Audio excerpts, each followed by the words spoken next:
The summer of 2016 shimmered with the promise of adventure for the Startling family. David, a history teacher with a love for the Wild West, had meticulously planned a road trip through the sun-baked landscapes of the American Southwest. Carol, his wife, a talented artist, dreamed of capturing the vibrant colors of the desert sunsets on canvas.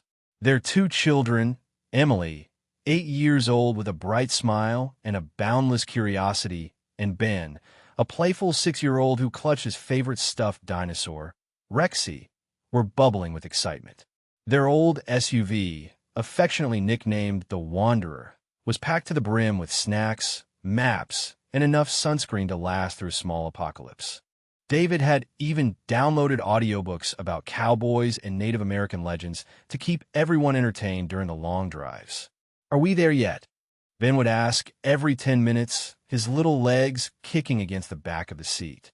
Emily, armed with a Junior Ranger guidebook, would point out interesting rock formations and cacti along the way.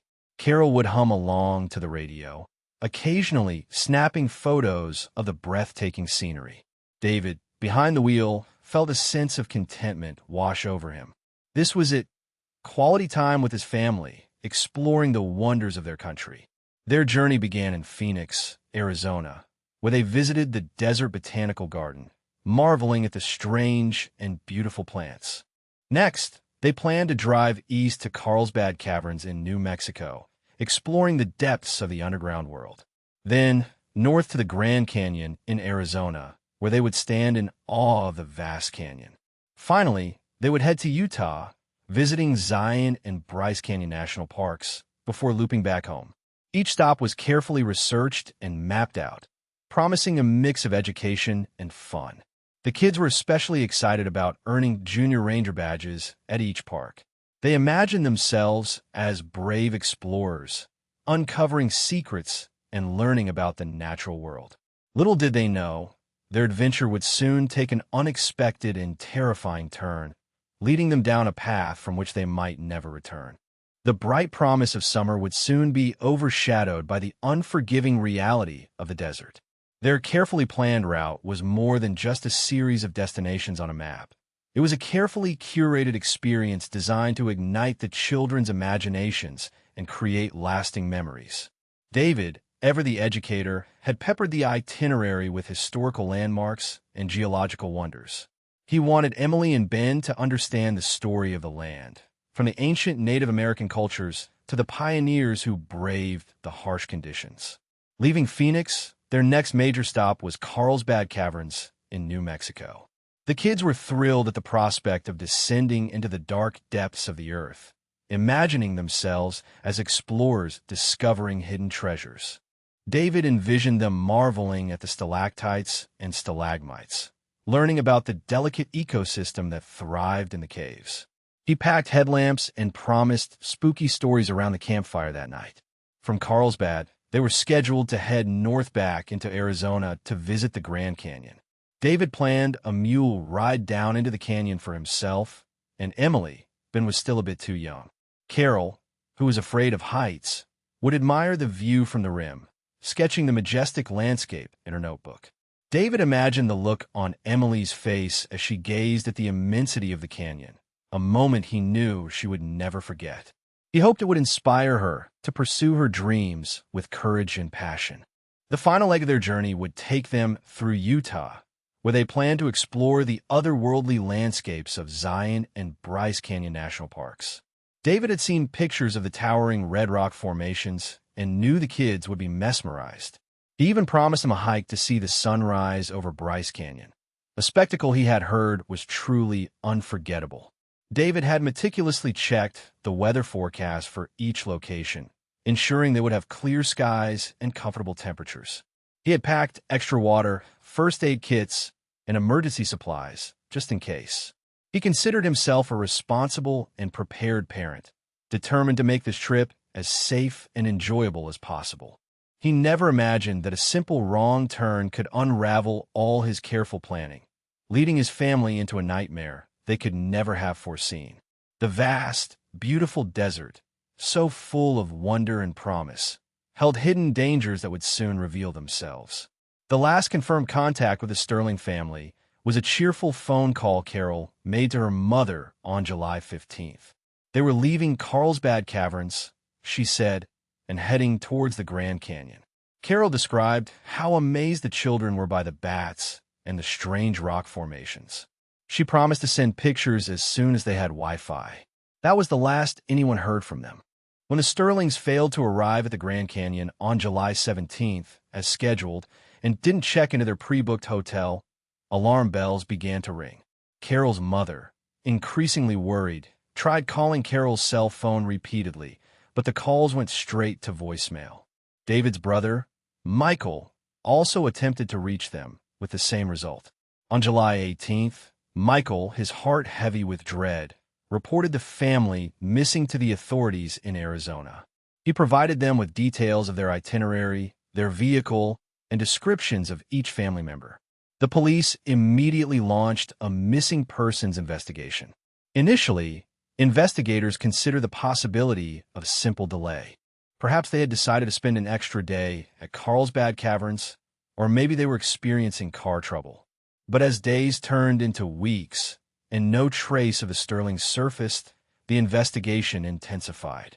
Search parties were organized, scouring the highways and backroads between Carlsbad and the Grand Canyon. Helicopters buzzed overhead, scanning the vast desert landscape. Volunteers distributed missing person flyers at gas stations, restaurants, and rest stops. The flyers featured smiling photos of David, Carol, Emily, and Ben, along with a description of their SUV and its license plate number. Detectives interviewed family members, friends, and colleagues, searching for any clues that might shed light on the family's whereabouts. They checked their bank accounts and credit card activity, but there were no transactions after July 15th. It was as if the Startlings had simply vanished into thin air. The lack of any leads frustrated investigators and fueled public anxiety. News reports about the missing family dominated the headlines, and the mystery captivated the nation. Theories abounded, ranging from a car accident to a kidnapping. Some even speculated that the family had intentionally disappeared, seeking a new life under different identities. But without any evidence to support these theories, the case remained a baffling enigma. As the weeks turned into months, hope began to dwindle, and the Startling family's disappearance became a cold case, a haunting reminder of the unpredictable nature of fate.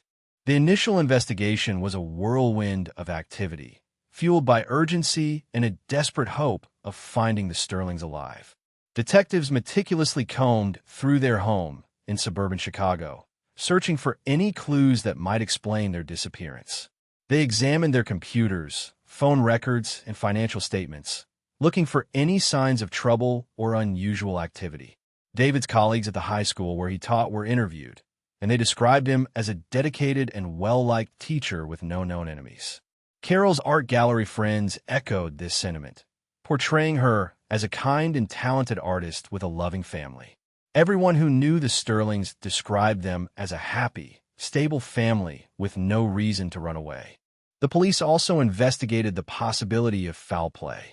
They interviewed known criminals in the area and checked for any connections between the Startlings and organized crime. However, they found no evidence to suggest that the family had been targeted.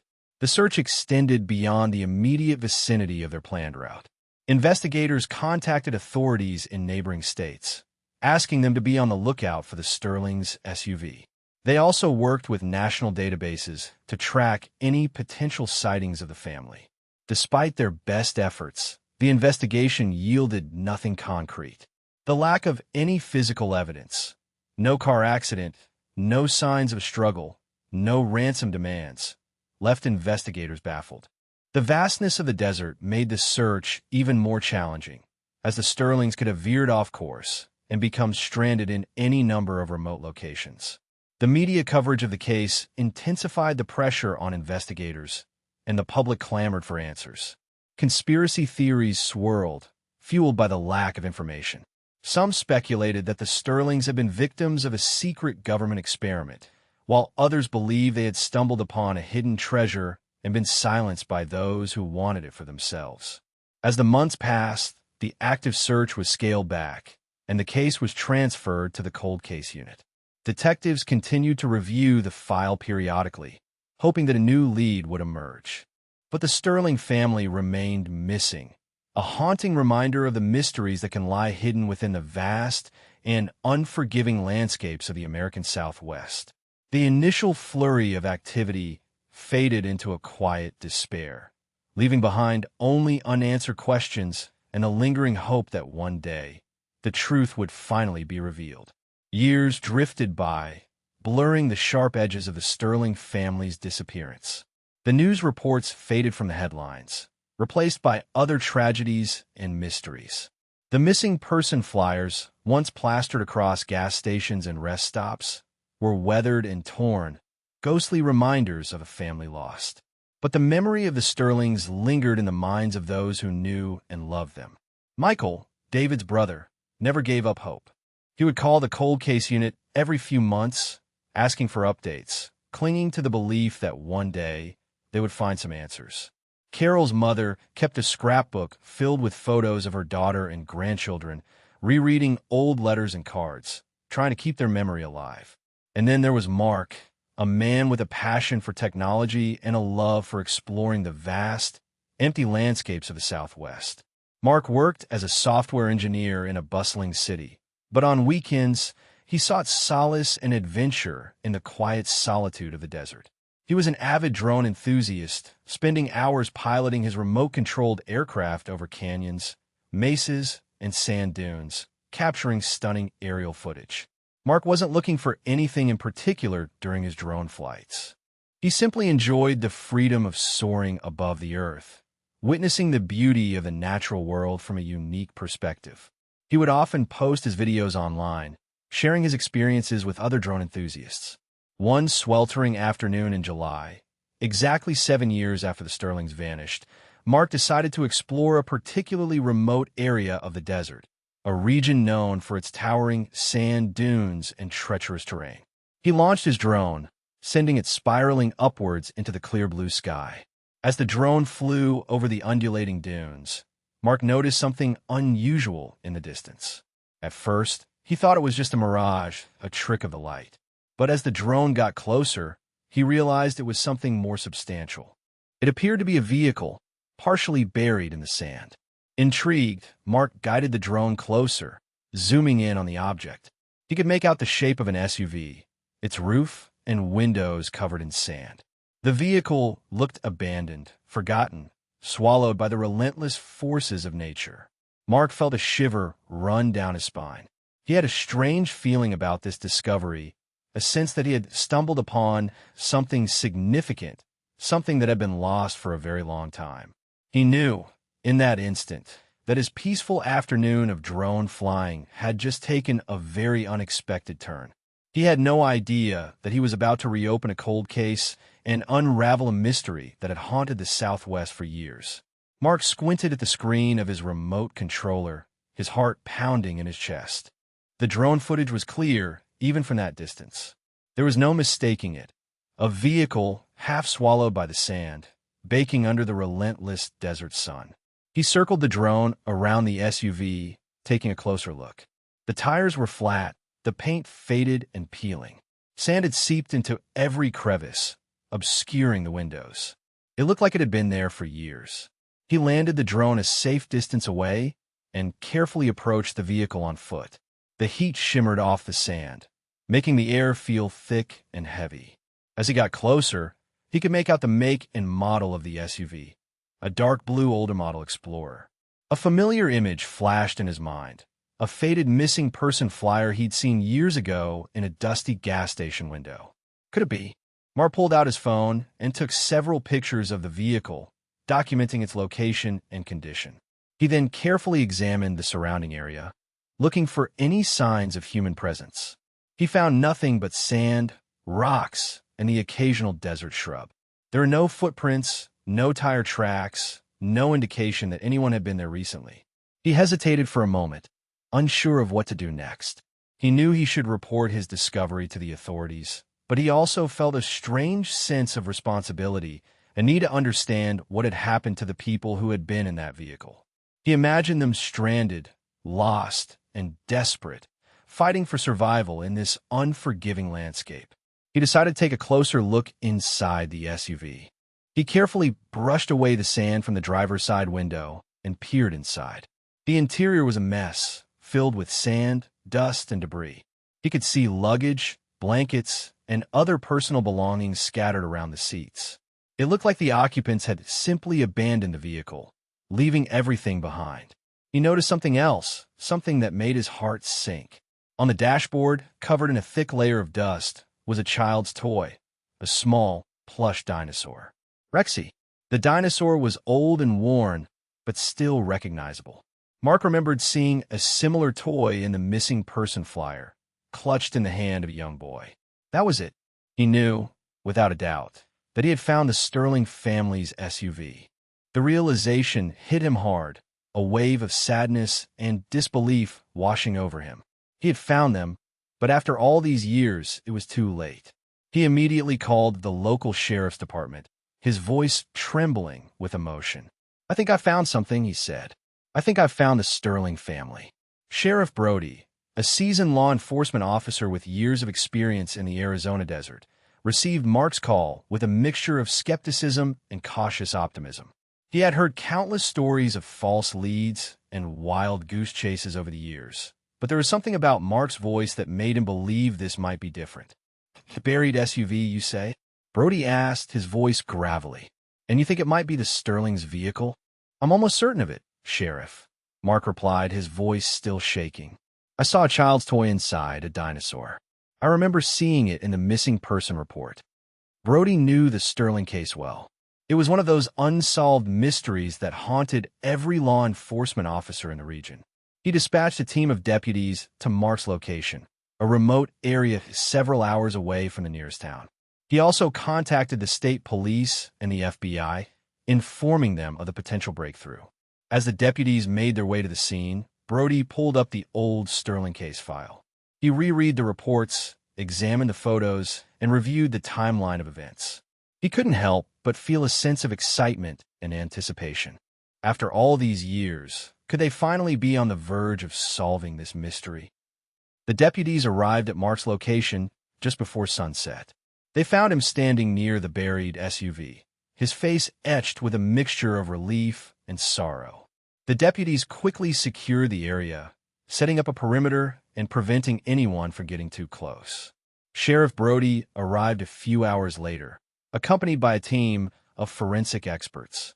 He surveyed the scene, taking in the desolate landscape and the partially buried vehicle.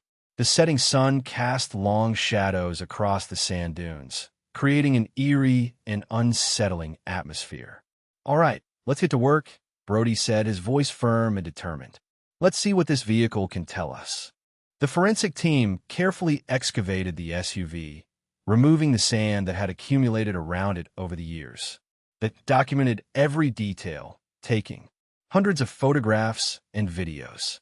They carefully sifted through the sand inside the vehicle, collecting any potential evidence, from clothing fibers to hair samples.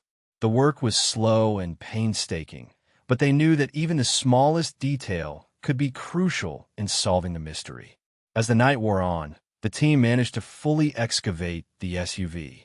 They confirmed that the license plate matched the one listed in the Startling family's missing person report. There was no longer any doubt. This was their vehicle. The interior of the SUV was a snapshot of a life interrupted.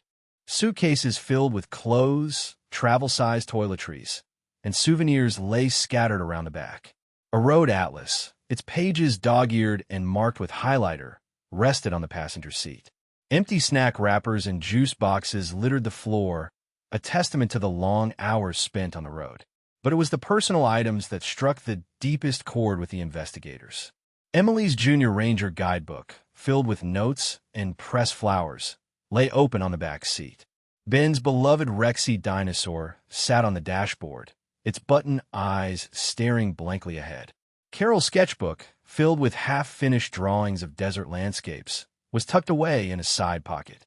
And David's favorite baseball cap, embroidered with the logo of his high school team, hung on the rearview mirror. These were the remnants of a family, a testament to their hopes, dreams, and everyday lives. Seeing them scattered around the SUV, frozen in time, filled the investigators with a profound sense of sadness and loss. "All right, let's get this vehicle back to the lab," Sheriff Brody said, his voice somber. "We need to process it thoroughly and see if we can find any clues that will tell us what happened to the Starlings." As the SUV was loaded onto a flatbed truck and transported to the state crime lab in Phoenix, the investigation shifted into high gear. Forensic scientists meticulously examined every inch of the SUV, searching for fingerprints, DNA, and any other trace evidence that might shed light on the Starling's fate. Meanwhile, a team of detectives began reviewing the contents of the luggage and personal belongings found inside the vehicle. They carefully cataloged each item, noting its condition and its potential significance. The maps, the snacks, the toys, each object held a piece of the puzzle, a clue to the family's final days. One of the most intriguing items they discovered was a digital camera. It was an older model, but it appeared to be in working condition. The detectives carefully removed the memory card and plugged it into a computer, hoping to find some answers in the photos. As they scrolled through the images, they began to piece together a timeline of the Starling's journey.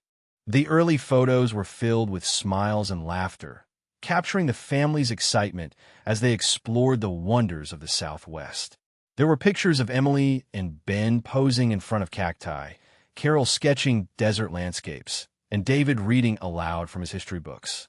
But as they continued to scroll, the tone of the photos began to change.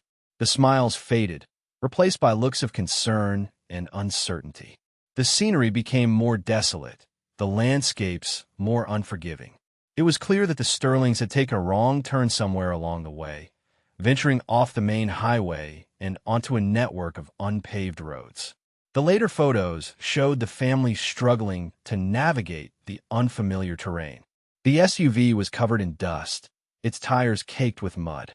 The children looked tired and anxious. David and Carol exchanged worried glances. And then there was a series of photos that sent a chill down the detectives' spines. These images showed the Starlings caught in the middle of a massive sandstorm. The sky was dark and ominous. The wind was howling, and the sand was swirling around them, obscuring everything in sight.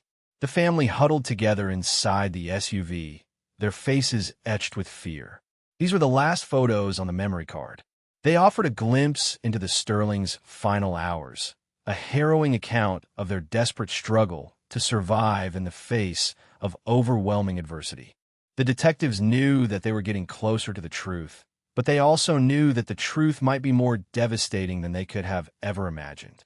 The camera, a simple device meant to capture happy memories, had become a silent witness to a family's tragic end. The detectives focused on the crucial photo that revealed the wrong turn. It showed a faded sign, barely legible, pointing in two directions. One direction led back to the main highway, while the other led down a dusty, unpaved road. The sign was so worn that it was difficult to make out the names of the towns it listed. However, after enhancing the image, they were able to determine that the Starlings had mistakenly taken the unpaved road, believing it would lead them to the Grand Canyon. The map found in the SUV confirmed this theory. David had circled the Grand Canyon in red marker, and a faint line extended from Carlsbad Caverns towards their destination. However, the line veered off course at the point where the sign was located, indicating that they had indeed made the wrong turn. The unpaved road led into a vast and desolate area, far from any established towns or settlements. It was a region known for its unpredictable weather patterns and its treacherous terrain. The detectives realized that the Starlings had unknowingly driven themselves into a dangerous and unforgiving landscape. They consulted with local experts, asking them about the conditions in that area in July 2016. They learned that there had been a series of severe sandstorms that summer, including one particularly intense storm that occurred around the time the Starlings disappeared. The experts explained that these storms could reduce visibility to near zero and make it almost impossible to navigate. The detectives theorized that the Starlings had become disoriented in the sandstorm, losing their way and eventually running out of gas. They may have tried to walk for help, But the extreme heat and lack of water would have quickly taken their toll. The discovery of the camera and the map had provided them with a crucial breakthrough in the case. For the first time in years, they had a clear understanding of what had happened to the Starlings. They had made a simple mistake, a wrong turn, that had led them down a path of tragedy and despair. But the investigation was far from over. They still needed to find the remains of the Starlings and bring closure to their grieving family. The search area was vast, and the conditions were harsh, but the detectives were determined to bring the Starlings home, no matter how long it took. The toys, the map, the camera, each item whispered a story of a family's love and loss, fueling their determination to find answers and bring justice to the memory of the Starlings. The new search area was vast, encompassing hundreds of square miles of desert terrain. The detectives divided the area into smaller sections and assigned teams to each one. They used off-road vehicles, helicopters, and search dogs to cover as much ground as possible. They also enlisted the help of local volunteers who were familiar with the area. The search was grueling and dangerous. The temperature soared above 110 degrees Fahrenheit, and the terrain was unforgiving. The searchers battled dehydration, heat stroke, and exhaustion. But they pressed on, driven by a sense of duty and a commitment to finding the Starlings. As they searched, they paid close attention to the details revealed in the last photos on the camera. They knew that the Starlings had been caught in a sandstorm, so they focused their efforts on areas where sand dunes had accumulated. They also looked for any signs of human presence, such as footprints, discarded items, or makeshift shelters. Days turned into weeks, and the search yielded little. The detectives began to fear that the Starlings' remains had been buried beneath the shifting sands, lost forever in the vast expanse of the desert. But they refused to give up hope. Then, one afternoon, a search team made a significant discovery. They found a small, makeshift shelter nestled beneath a rocky outcrop. The shelter was constructed from branches, rocks, and pieces of cloth. It was clear that someone had tried to create a protected space, a refuge from the harsh elements. Inside the shelter, the searchers found a few empty water bottles, a tattered map, and a small, heart-shaped locket. The locket was engraved with the initials DS and CS, David Starling and Carol Starling. The discovery of the shelter provided the detectives with a renewed sense of purpose. They knew that they were getting closer to the Starlings. They expanded the search area around the shelter, hoping to find more clues. A few hours later, another search team made an even more significant discovery. They found a set of footprints leading away from the shelter, heading towards the west. The footprints were faint and partially obscured by the sand, but they were clearly visible. The searchers followed the footprints, hoping that they would lead them to the Starlings. The footprints led them across a series of sand dunes and rocky outcroppings. The terrain was challenging, but the searchers pressed on, driven by a sense of urgency. They knew that the Starlings had been missing for years, and they feared that their chances of survival were slim. But they refused to give up hope. After several hours of searching, the footprints led them to a narrow canyon. The canyon walls were steep and rocky, providing little shade from the scorching sun. The searchers cautiously entered the canyon, their hearts pounding in their chests. As they walked deeper into the canyon, they noticed something lying on the ground. It was a small, red baseball cap. The searchers recognized the cap as the one that David Starling had been wearing in the photos. The discovery of the baseball cap confirmed their worst fears. They knew that the Starlings had been in the canyon, and they feared that they had succumbed to the harsh elements. They expanded the search area around the location where the cap had been found, hoping to find the Starlings' remains. A few minutes later, a search dog began barking excitedly. The dog led its handler to a shallow grave dug into the sand near the base of the canyon wall. The searchers cautiously approached the grave and began to dig. As they dug, they unearthed a series of skeletal remains. The remains were small and fragile, indicating that they belonged to children. The searchers continued to dig, and they soon unearthed another set of remains, this time larger and more robust, indicating that they belonged to adults. The search was over. The Starlings had been found. Their remains were carefully collected and transported to the medical examiner's office for identification. The detectives knew that the discovery of the Starling's remains would bring closure to their grieving family. But they also knew that the story of the Starling's disappearance was a tragic reminder of the dangers of the desert and the importance of being prepared for anything. The small red baseball cap, lying in the sand, was a poignant symbol of the family's love and loss, a testament to their courage and resilience in the face of overwhelming adversity. The medical examiner's report confirmed that the remains were those of David, Carol, Emily, and Ben Starling. The cause of death was determined to be dehydration and exposure to the elements. The report also noted that the children's remains showed signs of malnutrition, indicating that they had been without food for several days. The discovery of the Starling's remains brought a sense of closure to their grieving family. Michael, David's brother, expressed his gratitude to the search teams and the investigators who had never given up on the case. Carol's mother, though heartbroken, found solace in knowing that her daughter and grandchildren had finally been found. The investigation into the Starling's disappearance was officially closed. But the story of their tragic fate continued to resonate with people across the country. It was a reminder of the dangers of the desert, the importance of being prepared, and the fragility of life. In the years that followed, the state of Arizona implemented new safety measures to prevent similar tragedies from happening again. Warning signs were posted along remote highways, advising travelers to stay on paved roads and to carry plenty of water and supplies.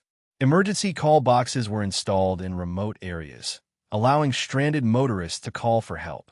The story of the Starlings also inspired a renewed focus on search and rescue efforts in the desert. Local authorities increased their training and resources, and volunteers stepped up to help with search missions. Mark, the drone enthusiast who had discovered the Starling's SUV, became an advocate for desert safety. He shared his story with others, urging them to be cautious and prepared when exploring the vast and beautiful landscapes of the Southwest. The Starling's memory lived on, not only in the hearts of their loved ones, but also in the efforts to prevent similar tragedies from happening again.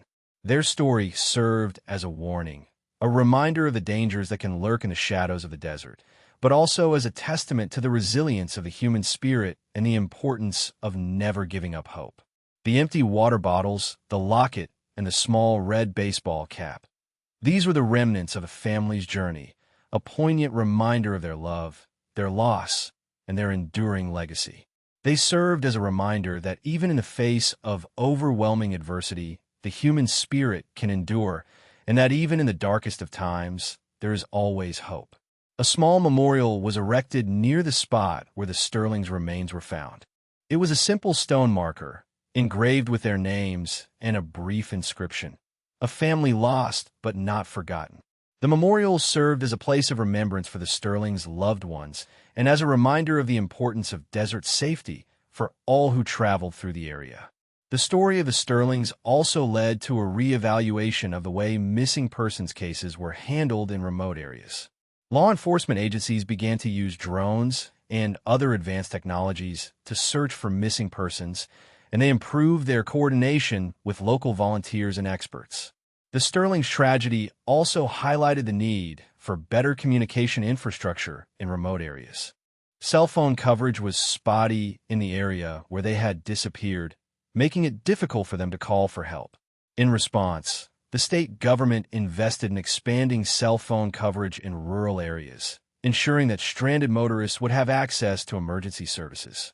The memory of the Starlings served as a catalyst for positive change, transforming the way people approached desert travel and improving the safety of those who ventured into the vast and beautiful landscapes of the Southwest. Their story was a testament to the power of hope, the resilience of the human spirit, and the importance of learning from tragedy. The locket, the baseball cap, and the memory of a family's love became symbols of a commitment to preventing similar tragedies from happening again. The desert, once a place of sorrow and loss, became a place of remembrance, reflection, and renewed hope. The legacy of the Starlings lived on, not only in the hearts of their loved ones, but also in the efforts to make the desert a safer place for all. Their story was a reminder that even in the face of overwhelming adversity, the human spirit can endure, and that even in the darkest of times, there is always the possibility of hope and healing. The desert, once silent witness to their tragedy, now echoed with the promise of a safer future, a future inspired by the memory of a family lost but never forgotten. Sheriff Brody stood before the small memorial, the desert wind whipping around him. He looked out at the vast expanse of sand and rock, a landscape both beautiful and deadly. He thought about the Startlings, about their hopes and dreams, and about the tragic turn of events that had led them to this desolate place. He imagined David and Carol, desperate to protect their children, struggling to find their way back to safety. He imagined Emily and Ben, scared and thirsty, clinging to their parents for comfort. He thought about the last photo on the camera, the one that showed someone walking away from the SUV, seeking help. He wondered who it was and what had happened to them. He knew that the Startlings had done everything they could to survive. They had built a shelter, rationed their water, and tried to find their way back to civilization. But the desert had been too strong, too unforgiving. He thought about the wrong turn, the faded sign, the sandstorm. A series of small mistakes, each one leading to the next, had sealed their fate. If only they had stayed on the paved road. If only they had had cell phone service. If only the sandstorm had not been so severe. He knew that there was nothing he could have done to change the past, but he could learn from it. He could use the Startling story as a reminder to others to be prepared, to be cautious, and to never underestimate the power of the desert. He turned to address a group of reporters who had gathered at the memorial. He spoke about the importance of desert safety, about the need to carry plenty of water and supplies, and about the dangers of venturing off the main roads. He urged travelers to be aware of the weather conditions and to always let someone know their plans. He also spoke about the importance of hope. He said that even in the darkest of times, it was important to never give up hope. He said that the Startling story was a testament to the resilience of the human spirit and that their memory would live on, inspiring others to face adversity with courage and determination. He finished his remarks and stood in silence for a moment, letting the silence speak for itself. He knew that the Startling story would continue to be told for years to come, a cautionary tale about the dangers of the desert and a reminder of the importance of cherishing every moment with loved ones. A few days later, a park ranger stood before a group of tourists at the Grand Canyon, pointing out the breathtaking views and the stunning geological formations. But he also spoke about the Startlings, about their wrong turn, and about their tragic fate. He showed them a map of the area, highlighting the paved roads and the unpaved roads. He warned them to stay on the marked routes and to be aware of the weather conditions. He told them to carry plenty of water and supplies and to let someone know their plans. He spoke about the importance of respecting the desert, of understanding its power, and of being prepared for anything. He said that the desert was a beautiful and awe-inspiring place, but could also be deadly if not treated with respect. He finished his presentation and urged the tourists to enjoy their visit to the Grand Canyon, but to do so safely and responsibly. He wanted them to remember the Startlings, to learn from their mistakes, and to honor their memory by being prepared and cautious. The ranger's words resonated with the tourists, many of whom had families of their own. They looked out at the vast canyon, a symbol of both beauty and danger, and they thought about the Startlings, about their love, their loss, and their enduring legacy. They knew that they would never forget their story and that they would always remember the importance of desert safety. The Grand Canyon, a place of wonder and inspiration, became a place of remembrance and reflection, a testament to the power of the human spirit and the importance of cherishing every moment with loved ones. The memory of the Startlings echoed through the canyons, a reminder that even in the most beautiful of places, danger can lurk in the shadows, and that it is always important to be prepared, to be cautious, and to never underestimate the power of nature. And so, the story of the Startling family serves as a poignant reminder of the unpredictable nature of life and the importance of cherishing every moment with those we love. It is a story about a family who set out on an adventure, full of hope and excitement. only to be met with unforeseen challenges and tragic circumstances. It is a story about a wrong turn, a sandstorm, and a desperate struggle for survival. But it is also a story about the resilience of the human spirit, the power of hope, and the importance of never giving up. The Startling story is a reminder that even in the most beautiful of places, danger can lurk in the shadows, and that it is always important to be prepared, to be cautious, and to respect the power of nature. It is a reminder to cherish our loved ones, to tell them how much we care, and to make the most of every moment we have together. For we never know what tomorrow may bring, and we should never take our time together for granted. The empty water bottles, the makeshift shelter, the small red baseball cap, and the heart-shaped locket, these are the remnants of a family's journey, a poignant reminder of their love, their loss, and their enduring legacy. They serve as a reminder that even in the face of overwhelming adversity, the human spirit can endure, and that even in the darkest of times, there is always the possibility of hope and healing. Let us remember the Startlings, not for the tragic circumstances of their deaths, but for the love they shared, the joy they experienced, and the lessons they taught us. Let their story inspire us to be better prepared, to be more cautious, and to cherish every moment with our loved ones. Let their memory be a blessing, a reminder that even in the face of overwhelming adversity, the human spirit can endure, and that even in the darkest of times, there is always the possibility of hope and healing. The desert, once silent witness to their tragedy, now echoes with the promise of a safer future, a future inspired by the memory of a family lost but never forgotten.